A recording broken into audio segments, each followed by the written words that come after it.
Nasab Ba'alawi di Isbat Mimpi-Mimpi. Tulisan terbaru Kiai Haji Imaduddin Utsman Al-Bantani. Assalamualaikum warahmatullahi wabarakatuh. Alhamdulillahilladzi qad akhraja nata'ijal fikri li arbabil hija wa hatta anhum min sama'il aqli kulla hijabin min sahabil jahli. Allahumma salli ala sayyidina Muhammadin wa ala alihi wa sahbihi ajma'in. Fayuhil ikhwanu, fayuhil netizen, mudah-mudahan kita semua masih dalam keadaan yang baik-baik saja, bergembira selalu, dan mudah-mudahan Allah Subhanahu wa taala memberikan kita kesehatan zahiran wa batinan, memberikan kita keselamatan, keberuntungan, kemenangan, kebahagiaan, kesejahteraan fid dini wad dunya wal akhirah. Amin Allahumma amin. Nasab Ba'alawi sejak pertama kali mereka datang ke Tarim. Nah, ini teman-teman kita kaji secara keilmuan ya. Bagi teman-teman yang tidak sepakat dengan tulisan ini, silahkan untuk dibantah secara argumentatif. Tidak perlu menggunakan emosi ya. Hal ini dapat kita telusuri dari kitab-kitab yang ditulis dari kalangan Ba'alawi sendiri, di mana banyak kita jumpai dari kitab-kitab mereka. Narasi apologetik ini menarik ya. Jadi apologetik ini sebetulnya istilah tradisi Kristen, di mana orang-orang Kristen tersebut dijadikan ya dalil-dalil apologet itu sebagai pembelaan terhadap keimanan mereka kepada Tuhan mereka itu. Narasi apologetik akan keabsahan nasab mereka dan menempatkan pengakuan itu sebagai hal yang amat penting. Rupanya keluarga Ba'alawi memiliki perbedaan dari keluarga lainnya, di mana nampaknya mereka sangat memerlukan pengakuan itu. Ini tidak perlu saya interpretasikan lah, teman-teman bisa menginterpretasikannya sendiri ya. Kitabul Ghuror contohnya, kitab karya seorang Ba'alawi yang bernama Muhammad bin Ali bin Alwi Khirid, ini yang wafat 960 Hijriah ini, mengisahkan kisah-kisah tentang bagaimana orang-orang Tarim di abad ke-6 Hijriah meragukan nasab Ba'alawi. Jadi di dalam kitab tersebut ada kisah-kisah tentang bagaimana orang-orang Tarim, penduduk-penduduk di sana di abad ke-6 itu meragukan nasab Ba'alawi. Lalu salah seorang di antara Ba'alawi yang bernama Ali datang ke Basrah untuk meminta isbat kesayyidan mereka. Lalu diceritakan dalam kitab tersebut bahwa nasab mereka kemudian diisbat oleh para imam dan para qadhi. Ini bisa dilihat di Al-Ghuror halaman 112. Yang sedikit menggelitik dari kisah itu adalah, bukankah Ahmad bin Isa berasal dari Basrah, dan bukankah disebut dalam literasi Ba'alawi bahwa 3 anak Ahmad, yaitu Muhammad, Ali, dan Husain, ditinggalkan di Basrah? Seharusnya sebelum mendatangi qadhi, ia mendatangi keturunan Ahmad bin Isa yang tinggal di sana. Ini sebetulnya sikap skeptis dari Kiai Imaduddin Utsman Al-Bantani. Seharusnya begitu. Karena ketika kita menerima informasi hanya model yakin saja, rusak nanti. Karena kenapa? Karena berita itu sifatnya mahtamala sidq wal kizba. Kalau khabari masih seperti itu. Ketika kita mendengarkan kabar dan ternyata setelah kita analisis itu banyak yang janggal, itu kita skeptis. Skeptis itu lalu di situ kita menguraikan sesuatu, menggunakan daya analitika untuk mengurai itu. Ana dan lisis itu berarti menguraikan dan menyusun argumen-argumen untuk mencermati itu. Jadi kebudayaan itu yang harus kita tanam, bukan hanya model percaya Bukan berarti tidak mesti harus bukan harus tidak menggunakan kepercayaan. Kepercayaan itu wajib, tapi tidak hanya semata itu. Dulu. Kemudian sampai mana tadi ya? Jelas cerita itu meragukan. Dan hari ini kita dapat memastikan bahwa Ali yang ditulis keluarga Ba'alawi atau yang diutus keluarga Ba'alawi itu, jika benar ia datang ke Basrah, dia tidak bertemu dengan keturunan Ahmad bin Isa.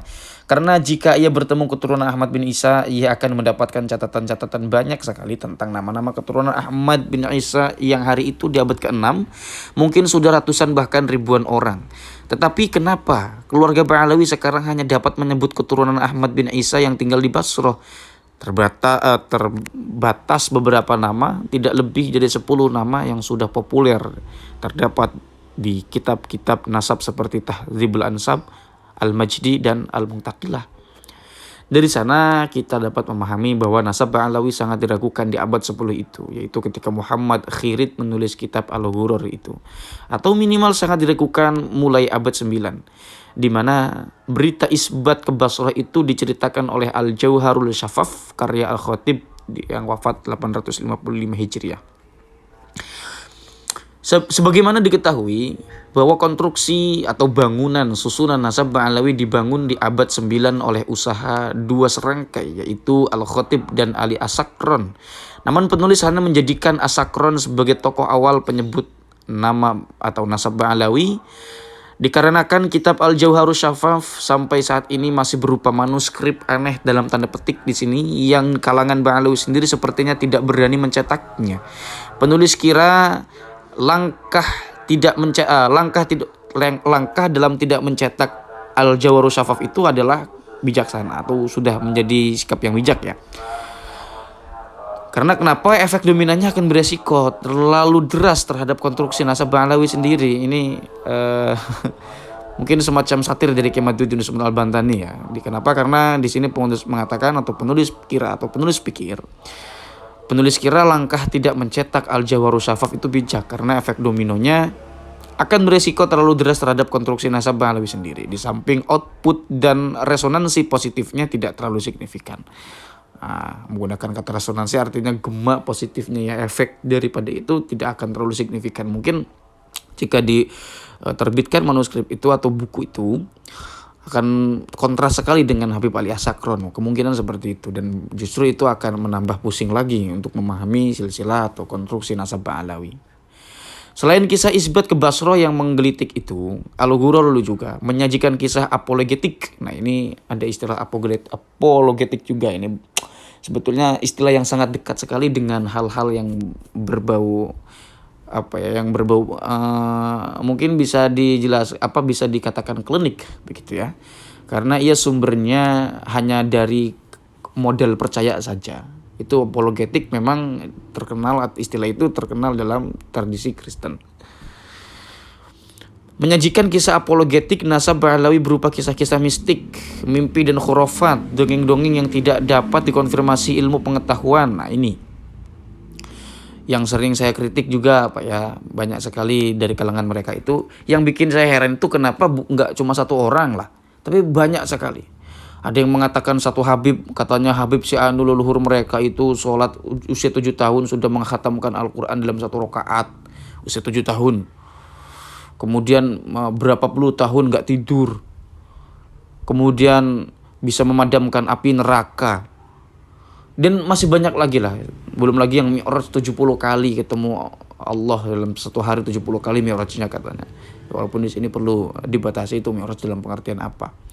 Dan masih banyak lagi teman-teman yang mereka katakan itu sebetulnya kalau dihadap-hadapkan kepada masyarakat awam itu sangat berbahaya ajarannya. Gitu ya. Karena kenapa? Ya dia yang dikhawatirkan agama Islam itu dimaknai secara tidak langsung, dimaknai di dalam alam bawah sadar sebagai agama yang klinik. Isinya cuma ya gitu-gitu aja. Sementara bukan itu. Islam itu menjunjung tinggi nilai-nilai keilmuan, nilai-nilai sains, selain daripada hal-hal yang memang berbau karomah dan segala macam. Justru dengan adanya semacam itu akan merusak nilai karomah itu sendiri atau keberkahan itu sendiri. Gitu ya. Di antaranya diceritakan di kitab tersebut bahwa sekelompok Ba'alawi sedang berjalan menuju satu tempat, lalu bertemu dengan seorang laki-laki dari Dawaan. Lalu keluarga Ba'alawi bertanya tentang nasabnya.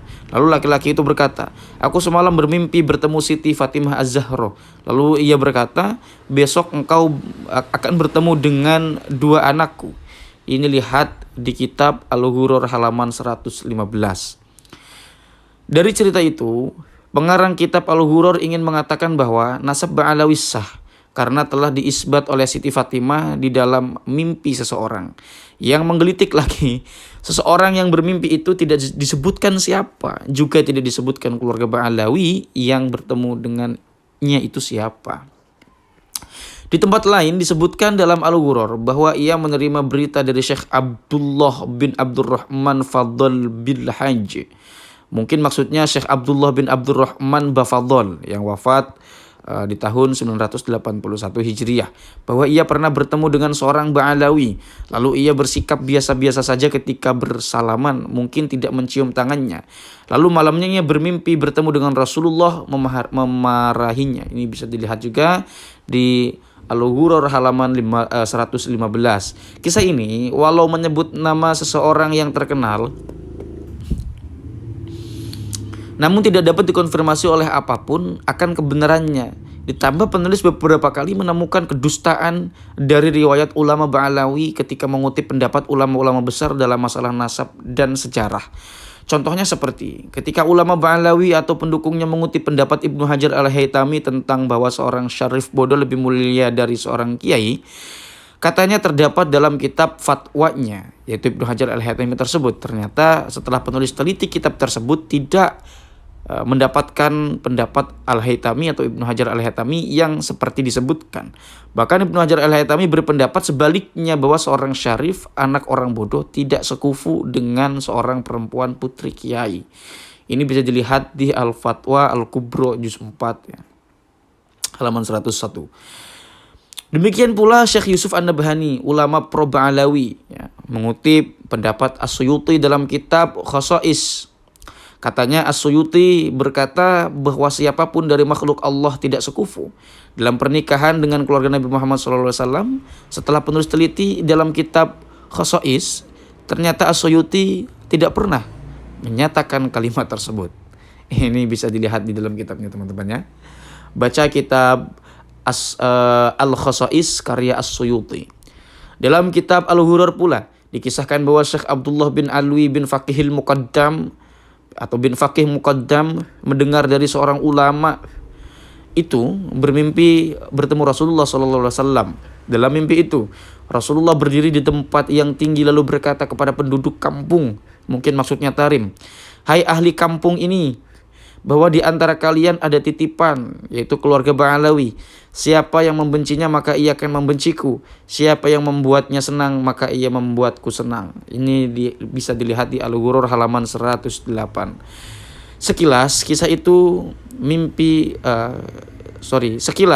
kisah itu mirip dengan kisah tentang ulama Madura yang diriwayatkan bertemu dengan Rasulullah, yang diriwayatkan bermimpi bertemu Rasulullah. Di dalam mimpi itu Rasulullah memerintahkannya untuk taat kepada Habib Rizik. Setelah dikonfirmasi, ulama Madura ini membantah bahwa dirinya bermimpi seperti itu. Kisah-kisah khurafat semacam itu sangat banyak, dapat dibaca di literasi ulama Ba'alawi seperti kitab Al-Jauharus Syafaf, Al-Burqatul Musyiqah, Al-Masyra' Ar-Rawi, dan Tasbitul Fuad dan sebagainya. Penulis Imaduddin Usman Al-Bantani atau Kiai Haji Imaduddin Usman Al-Bantani. Itu teman-teman, nanti mungkin lain waktu di kesempatan yang lain akan kita urai ya. Itu saja, mungkin banyak kekurangan dari yang saya sampaikan atau ada kesalahan dari yang saya sampaikan, saya mohon maaf. Mudah-mudahan ada manfaatnya walaupun satu huruf. Hadanallahu wa iyyakum ajma'in. Wassalamualaikum warahmatullahi wabarakatuh.